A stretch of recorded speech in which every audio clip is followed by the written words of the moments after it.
할렐루야. 아멘. 네, 하나님의 은혜가 저와 여러분들의 삶에 늘 가득하시기를 간절히 바라고 또 원하고 소망합니다. 네. 예, 오늘 좀 함께 고민해보고 또 생각해보기를 원하는 말씀으로 좀 준비를 했습니다. 우리가 발을 딛고 있는 이 나라와 민족과 국가, 우리가 이 신앙 안에서 지금 세계적으로 벌어지고 있는 이런 상황과 현상을 극단적으로 좀 치우쳐져 가는 이런 상황을 우리는 어떻게 그리스도인으로서 해석해야 되고 함께 기도해야 될까라는 주제를 가지고 함께 말씀을 나눠보고자 합니다. 여러분들 혹시 이 인물에 대해서 보신 적 있으시지요? 남아프리카 공화국의 넬슨 만델라 대통령입니다. 그는 1918년에 태어나 2013년 95세까지 사셨습니다. 그는 남아프리카의 최초의 흑인 대통령이었으며 노벨 평화상의 수상자가 되었습니다. 이렇게 멋지고 알려진 이력만 본다면 그가 왜 27년간 감옥에 있어야 했는지, 어떻게 최초의 흑인 대통령이 되었는지, 그의 인생 뒤편에 있는 남아프리카의 아픈 역사의 배경을 짐작하기가 어렵습니다. 이 남아프리카 공화국의 아픈 역사의 시작은 우리 잘 들어보셨던 희망봉의 발견으로부터 거슬러 올라가죠. 우리가 잘 아는 남아프리카의 케이프타운의 희망봉은 15세기 유럽의 대항해 시대에 포르투갈 사람들에 의해서 발견됐습니다. 희망봉은 유럽에서부터 시작된 긴 항해의 변환점이 되어서 저 위에 유럽에서부터 내려와서 저 희망봉을 이 변환점이 되어서 이곳으로 해서 이제 이 아시아 쪽에 있는 인도를 갈 수 있다는 희망을 불어넣어주기 위해서 희망봉이라는 이름을 붙이게 되었습니다. 우리 캐나다도 마찬가지지만 유럽인들이 처음에 이 새로운 땅을 발견하면 그 땅에 이미 살고 있었던 원주민들과 이 평화적인 교육과 화합을 통해서 함께 그 땅에서 살려고 노력을 합니다. 처음부터 싸우자고 하는 건 아니죠.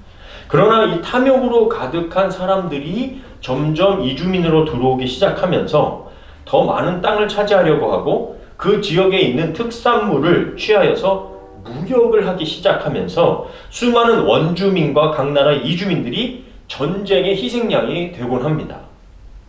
그런 역사가 지금 최근에도 총성 없는 관세 전쟁을 통해서 비슷한 현상들이 발생하고 있는 겁니다.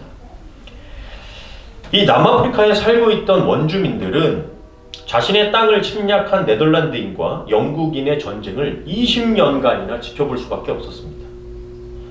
남아프리카에 먼저 들어와 농사를 지며 살고 있었던 그 유럽의 사람들은 네덜란드인이었는데요. 그들을 보어인이라고 하였습니다. 보어인들은 전쟁을 하려고 온 사람들이 아니라 그 땅에 정착하려고 살고 있었던 사람들이에요. 그래서 보어인이라는 말은 네덜란드 농부를 지칭하는 말이었습니다.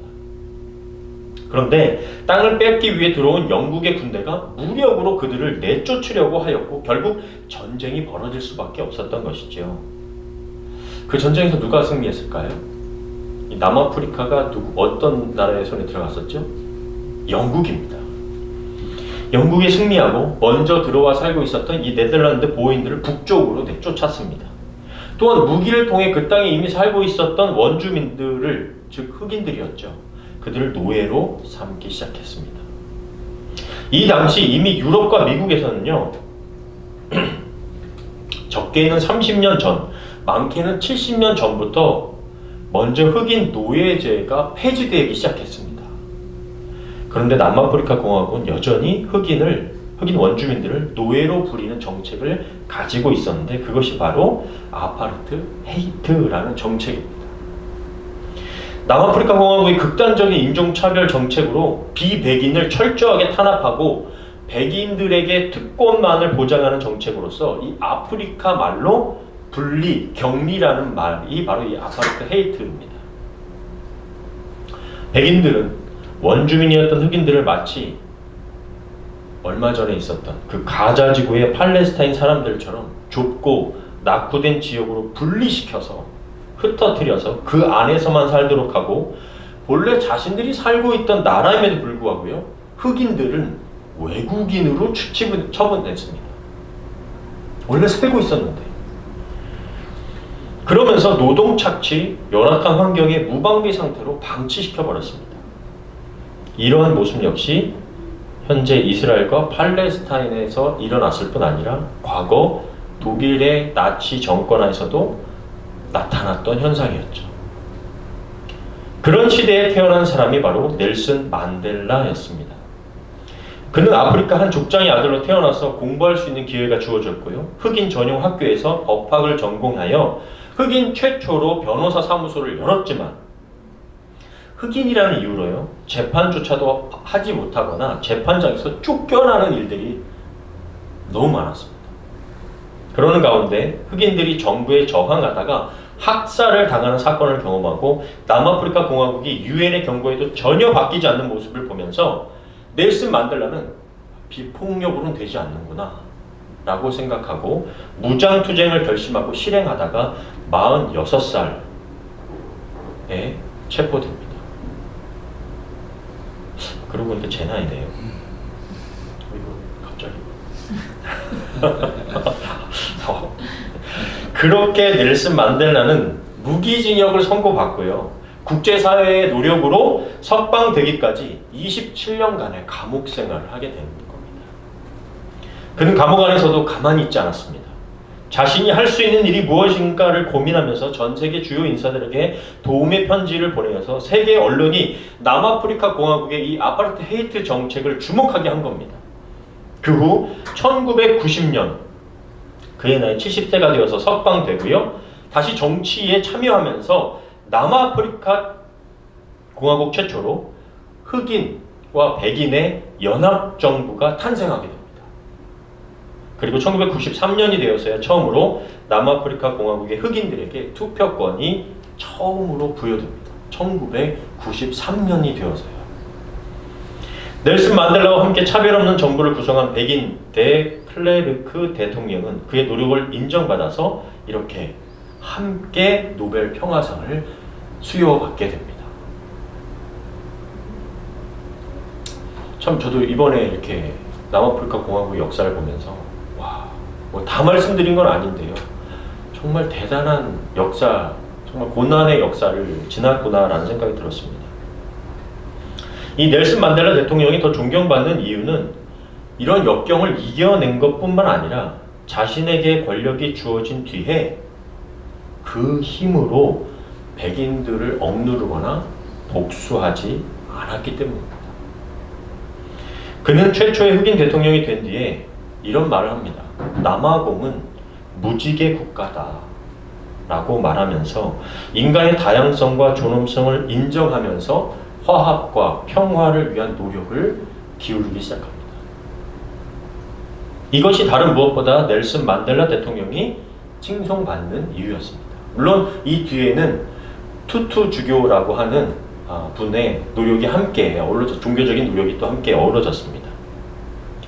공의롭지 못한 부분에 대해서는 철저하게 맞서 대항했지만 결국 최후의 승리는 권력을 얻어내어 복수하고 보복하는 것이 아니라 포용하고 용서하고 화합과 평화를 위해 노력해야 한다는 것을 몸소 보여준 사례가 바로 이 넬슨 만델라 대통령이었습니다. 인종 때문에 나누어진 국가의 문제를 인종끼리 결속하여 집단화해서 힘을 키우는 것이 문제를 해결할 수 없다는 것을 우리에게 보여준 사례입니다. 인종차별은 이념에서, 가치관에서, 세계관에서 비롯됩니다. 이와 같은 극단적인 이념은 사람과 사람 사이를, 한 국가를 결코 하나로 만들 수 없고 오히려 더 분열을 부추길 수밖에 없다는 것을 역사를 통해서 우리는 배워야 하는 거죠. 그런데 왜 이런 역사가 이스라엘의 가자지구에서, 독일의 나치당에서 반복될까요? 결국 인간은 연약하고 무지하고 실수를 반복할 수밖에 없는 한계를 지닌 존재라는 것을 알아야 한다는 겁니다. 저는 그것이 하나님께서 우리에게 예수 그리스도를 보내주신 이유이며 성경과 세상의 역사를 통해 깨닫기 원하시는 하나님의 뜻이라고 믿습니다. 그러면 여러분 혹시 현재 남아프리카 공화국은 어떤지 좀 궁금하지 않으신가요? 넬슨 만델라 대통령 이후 흑과 백이 연합한 훌륭한 나라가 되어서 지금 굉장히 좋은 선례와 좋은 정치 경제의 모습을 보여주어야 하지요. 오랜 시간 억압당한 흑인들에게 많은 혜택과 또 우대 정책을 펼쳐서 교육을 받을 수 있는 특혜를 주었고요. 사람답게 살 수 있도록 노력했습니다. 그런데 역시 흑인들을 좀 우대하는 정책을 펼치다 보니까 그것이 그들에게 독이 되어서 제대로 교육받지 못한 공무원들이 선출되고 초등학교만 졸업한 대통령이 당선되는 일들이 벌어지면서 국가 시스템이 악화되고 무능한 정부가 발생하기 시작했다는 겁니다. 그로 인해서 극심한 빈부격차가 생겼고요. 수많은 비리들이 나왔고요. 국가의 부채는 심각하고 범죄율은 세계 3위에 오를 만큼 안전하지 않은 나라가 되었습니다. 역시 이것이 의미하는 것은 무엇일까요? 극단적으로 치우친 백인들 중심의 정부가 세워져도 차별과 혐오, 불평등과 착취가 벌어지고 흑인들 중심으로 치우친 정부가 세워져도 범죄와 다양한 문제들이 벌어지게 되었더라는 겁니다. 다시 말해서 너무 한쪽으로 치우친, 너무 양극단으로 치우친 사회는 건강할 수 없다는 것을 반증해 줬다는 겁니다. 마치 우리 몸도 균형 잡힌 식단이 필요하지 단백질만 섭취해도 안 되고 탄수화물만 섭취해도 건강이 무너지는 것과 마찬가지라는 겁니다. 제가 오늘 극단적 신앙의 유혹이라는 제목으로 말씀드리는 이유는 지금 세계 곳곳에서 벌어지고 있는 극우 혹은 극좌의 현상들이 위험하다는 것을 말씀드리고 싶기 때문입니다. 특별히 신앙을 가진 그리스도인들이 하나님의 이름을 빌려서 극단으로 치우쳐질 경우 더 위험해질 수 있습니다. 어떤 분들은 교회에서 정치 이야기 하지 말아야 한다라고 말하시는 분도 있습니다. 맞습니다. 자신의 생각과 신념으로 지지하는 정당이 있을 수 있습니다. 그런 의미에서의 정치 이야기는 하지 않는 것이 맞습니다. 그러나 하나님이 다스리시는 세상에 대한 이야기, 공의와 정의의 범주 안에서의 인간의 정치 이야기는 필요하다고 생각합니다. 그리스도인은 세상과 구별되어 있지만 세상에 몸을 담고 있어서 정치, 경제, 문화와 공존하며 살고 있기 때문입니다. 당장 나의 직장에서 내 가족들 안에서 한쪽으로 기울어지거나 혹은 극단으로 치우친 사상이나 가치관을 가지고 사람들을 대하는 분들과 역시 우리는 함께 생활하면서 살아가고 있기 때문이죠. 그래서 우리 각 사람은 분명 어떤 세계관을 가지고 완전하지 않더라도 정치적 선택을 해야 하는 입장에 늘 서 있다는 겁니다. 그럴 때 우리 그리스도인은, 하나님을 믿는 사람들은 어떤 기준으로 선택을 하고 참여를 해야 할까를 진지하게 고민해 봐야 합니다. 설교를 준비하며 지금 우리에게 직면한 현실이 역사 속에는 없었나 생각해 보게 된 것입니다. 처음 남아프리카 공화국을 밟았던 15, 16세기의 유럽인들에게 신앙이 없었을까요? 그들은 무신론자였기 때문에, 아니 신을 혐오하는 자들이었기 때문에 그렇게 남아프리카 공화국을 침탈하고 침략했을까요? 그렇지 않습니다.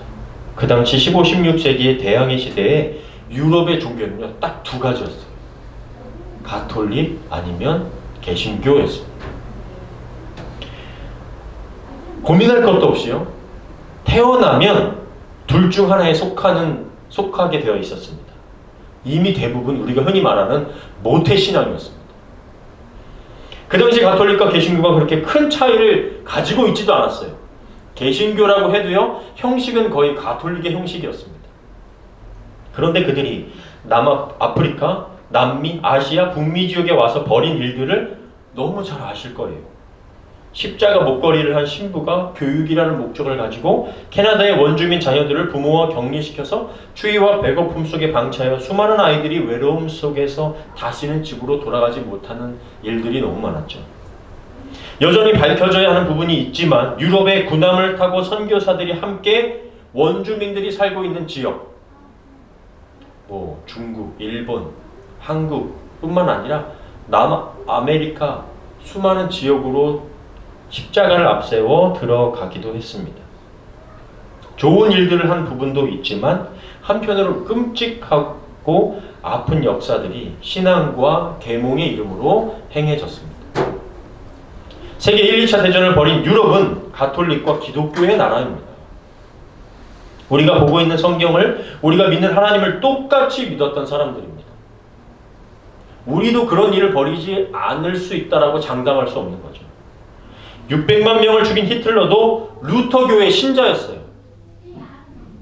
그 당시 루터교회는 독일인이 인종적 우수성과 민족주의를 지지하는 독일 기독당을 만들었습니다. 이름이 기독당이었어요.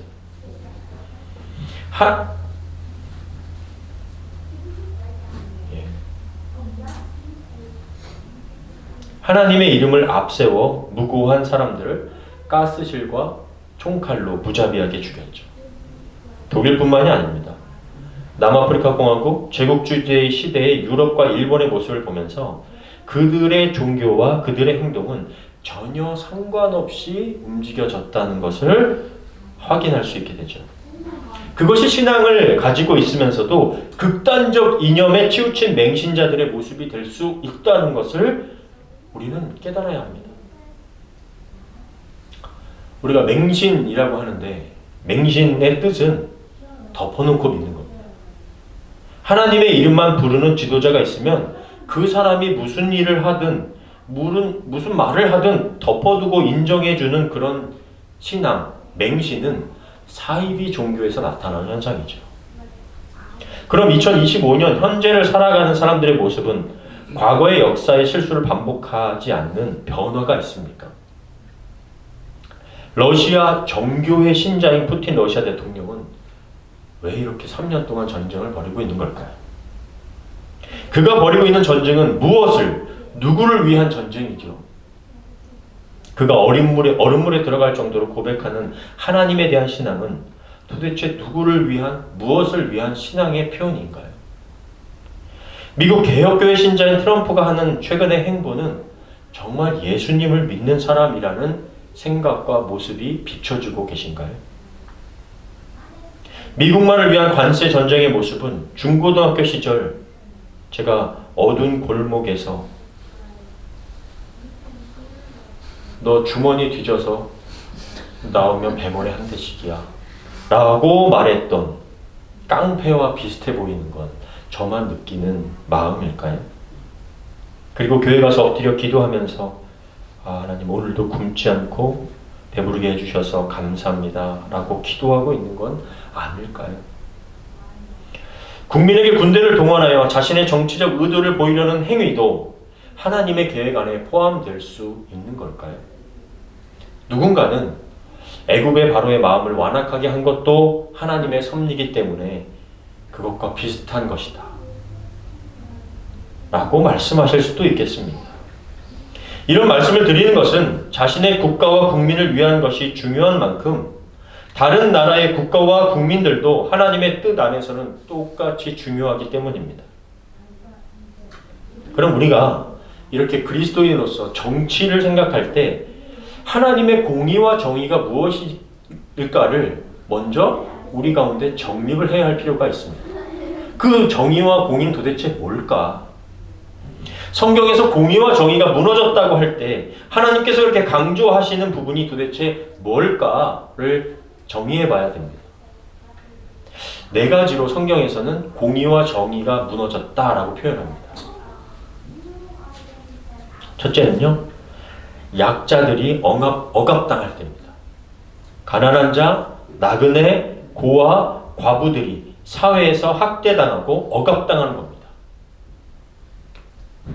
기득권에 의해서, 힘에 의해서, 종교와 정치 지도자들에 의해서 제대로 보호받지 못하고 억압당할 때 공의와 정의가 무너졌다고 선지자들을 통하여 말씀하셨습니다.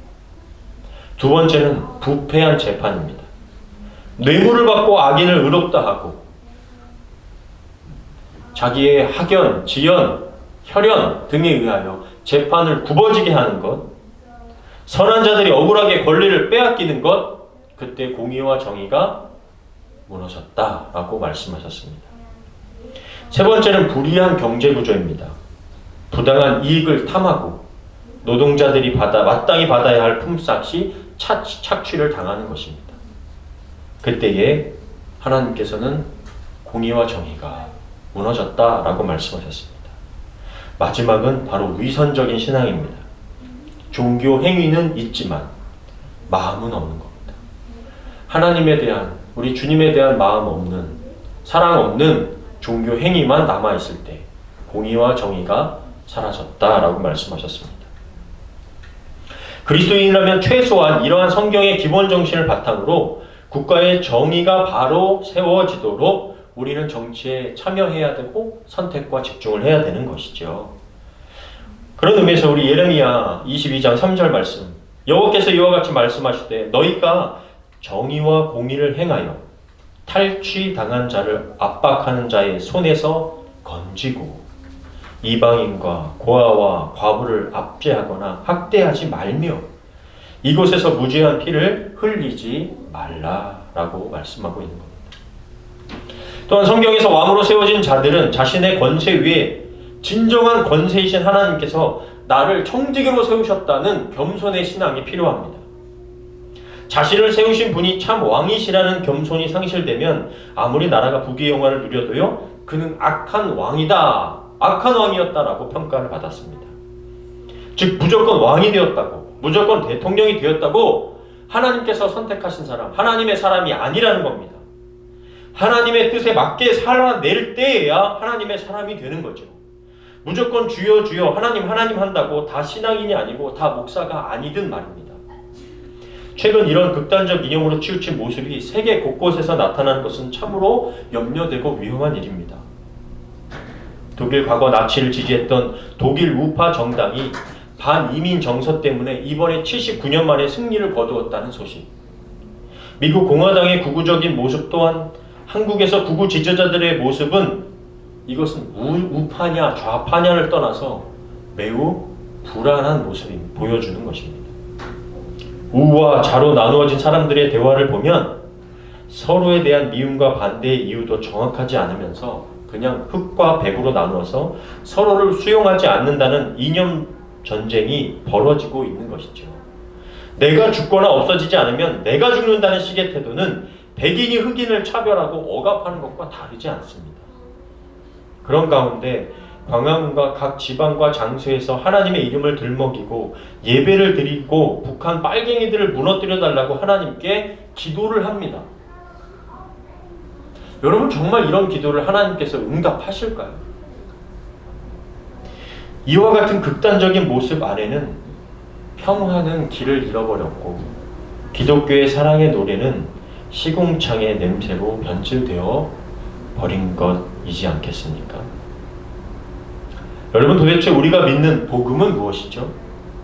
나와 다른 사람을 죽이고 혐오하고 짓밟는 복음일까요? 나는 살고 저 사람은 죽여주십시오 라고 말하는 복음인가요? 우리 너무 잘 아시는 말씀입니다. 로마서 1장 16절 내가 복음을 부끄러워하지 아니하노니 이 복음은 모든 믿는 자에게 구원을 주시는 하나님의 능력이 됩니다. 먼저는 유대인에게요 그리고 헬라인에게로다. 먼저는 백인, 그리고 흑인, 아시아인, 유럽인, 남미 아무런 상관없는 모두에게 구원을 주시는 하나님의 복음입니다. 우리가 부끄러워하지 않는 복음은 모든 믿는 자에게 구원을 주시는 차별 없는 복음인데 극단적으로 치우친 사람들이 외치는 복음은 나에게만 있고 저들에게는 없는, 아니 없었으면 하는 반쪽짜리 복음이 되어버린 것이죠. 세상을 선과 악, 우리와 그들, 친구와 적으로 나누는 이원론이 되어서 모든 것을 흙과 백으로만 구분지어 버립니다. 이와 같은 1차원적인 신앙은 확증 편향이라는 말처럼 내가 듣고 싶은 것, 내가 보고 싶은 것만 보고 듣는 편협한 그리스도인이 될 수밖에 없습니다. 제가 답답해서 최근 북한의 소식을 접해보니 최근 북한의 소식은 여전히 소 달구지를 끌고 다니며 여전히 배를 골마가며 여성들은 몸을 팔고 아이들은 장마당에서 음식을 훔치고 군수 물품을 빼돌리지 않으면 살아갈 수 없는데 이제는 북한을 향한 도움과 기도하자는 목소리는 빨갱이라는 이념 전쟁 때문에 사라지고 없어져 버렸습니다. 함께 북한을 품고 기도하자는 목소리를 내면 빨갱이 목사라는 이야기를 듣게 됩니다. 말씀을 준비하면서 이런 생각을 해보게 됩니다. 하나님 이런 세상을 원치 않으셨을 텐데 차라리 하나님은 예수님을 통해 세상을 통일해 버리시지, 정말 이 땅에 하나님의 나라를 건설해 버리시지 왜 십자가를 선택하셨나 라고 말이죠. 그런데 예수님께서는 충분히 세상을 통일하시고 정복하실 수도 있었음에도 그렇게 하지 않으시고 자신을 십자가에 못 박아 철저히 희생 제물이 되셨는지 말씀 한 구절만 봐도 바로 알 수 있었습니다. 요한복음 18장 36절 한번 같이 읽겠습니다. 시작. 예수께서 대답하시되 내 나라는 이 세상에 속한 것이 아니니라. 만일 내 나라가 이 세상에 속한 것이었더라면 내 종들이 싸워 나로 유대인들에게 넘겨지지 않게 하였으리라. 이제 내 나라는 여기에 속한 것이 아니니라. 아멘. 주님의 나라는 이 작은 땅에 있지 않습니다. 이 땅이 전부라고 믿어서 나만 살기 원하는, 내 나라만 잘되기 바라는 좁디 좁은 이 땅에 두지 않으십니다. 이 땅에서 주님이 왕이 되어서 통일되었다 하더라도 인간의 끝없는 교만과 탐욕이, 처음 아담과 하와가 선악과를 따먹어 하나님처럼 되고자 했던 그 마음이 예수님을 대항하면서 지금까지도 예수님을 그 자리에서 끌어내리려는 전쟁을 계속하고 있었을 것입니다. 주님은 산상수훈에서 이렇게 말씀하십니다. 나는 너희에게 이르노니 너희 원수를 사랑하며 너희를 박해하는 자를 위하여 기도하라. 이같이 한즉 하늘에 계신 너희 아버지의 아들이 되리니 이는 하나님이 그 해를 악인과 선인에게 비추시며 비를 의로운 자와 불의한 자에게 내려주심이라. 다른 번역본을 보니까요, 하나님께서는 악인과 선인 모두에게 해를 비추시고 똑같이 비를 내려주신다. 이것을 신학적 용어로 일반 은총이라고 하죠.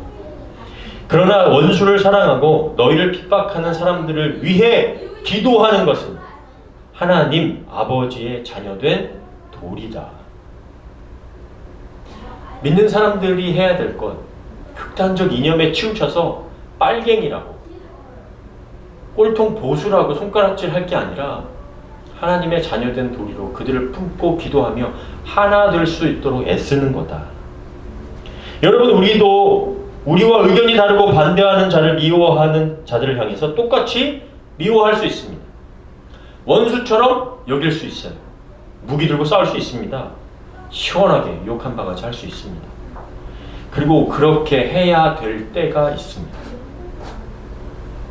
일제시대의 기독교인들이 나라와 백성을 위해 몸을 아끼지 않았던 것처럼 말이죠. 독일 나치에 대항하던 본회퍼 목사님처럼 그렇게 할 수 있습니다. 그러나 나와 다르고 차이가 있는 자들을 향해 우리가 먼저 할 것은 하나님의 자녀로서의 정체성을 지키면서 포용하고 대화해보고 기도할 수 있어야 되는 거죠. 저도 그리고 우리도 극단적인 신앙을 가지게 되는 그런 유혹이 늘 있습니다. 그리고 그 길이 좀 편합니다. 수월합니다. 빠릅니다. 나만 생각하고 날 위해 기도하며 내 뜻과 내 마음에 합하는 자들끼리 모이면 됩니다. 그러나 하나님은 그 편이 되지 않으실 거예요.